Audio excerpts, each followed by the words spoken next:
Piduguralla major news. Piduguralla civil judge court నందు 2వ శనివారం నేషనల్ లోక్ అదాలత్ బెంచ్ న్యాయమూర్తి ఎస్ శ్రీనివాస్ కళ్యాణ్ ఉచిత న్యాయ సేవలు చట్టాలను గురించి, లోక్ అదాలత్ యొక్క ప్రాముఖ్యత గురించి విశదీకరించారు. ఇంకా న్యాయ విజ్ఞాన సదస్సులో Lok Adalat member N Prashanth Nayak, Piduguralla bar association secretary K Venkateswarlu, న్యాయవాదులు G Ramesh, SK Moulali, M Srinivasarao, SV Koteswararao, Ayush Ahmed, Prashanth Kumar Nayak, A Seetharamaiah, A Ruth బనియన్, బి అచ్చారావు వివిధ చట్టాల గురించి తెలియజేశారు.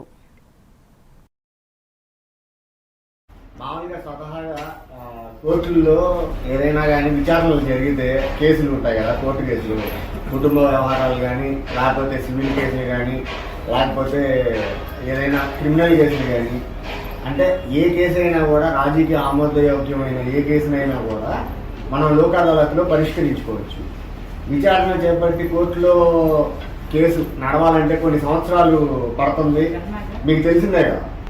ఇట్లా లేకుండా ఈరోజు కేసు రిజిస్టర్ అయిందంటే రేపు వచ్చేసి లోక్ అదాలత్ జరుగుతుందంటే లోక్ అదాలత్లో మీరు కేసుని రాజీ చేసుకోవచ్చు. ఏ విధంగా అంటే ఇప్పుడు నేరాలు జరుగుతాయి, ఎవరు పుట్టుకతో నేరస్తులుగా పుట్టరు కదా, అలాగే గొడవలు జరుగుతాయి, ఆస్తి తగాదాలు, కోపాలకి ఆవేశాలకి వీటికి లోనయ్యి ఒక మనిషి మీద ఇంకోటి దాడి చేసుకోవడం ఇటువంటివి జరుగుతుంటాయి కదా. వాటన్నిటిని కూడా ఇప్పుడు కోర్టులో విచారణ చేపట్టి పరిష్కరించాలంటే కొన్ని సంవత్సరాలు పడుతుంది. ఎందుకంటే ఒక వ్యవస్థ అనేది అవసరం కాబట్టి. అదే మనం లోక్ అదాలత్లో ఏం జరుగుతుంది అని అంటే ఎవరైతే ఇరుపక్షాలు ఉంటారో ఇరుపక్షాలు కూడా మా కేసు మేము పెద్ద మనుషుల దగ్గర రాజీ చేసుకున్నాం, లేకపోతే మేము కోర్టులోనే లోక్ అదాలత్లో రాజీ చేసుకోవాలనుకుంటున్నాం కాబట్టి మా కేసును రాజీ చేసేయండి అని చెప్పేసి, రద్దు చేయండి అని చెప్పేసి కోర్టుకు మీరు కన్నా ఒక అర్జీలాగా పెట్టుకుంటే వెంటనే మీ కేసుని కోర్టు వాళ్ళు అప్పటికప్పుడే కొట్టేయడం జరుగుతుంది.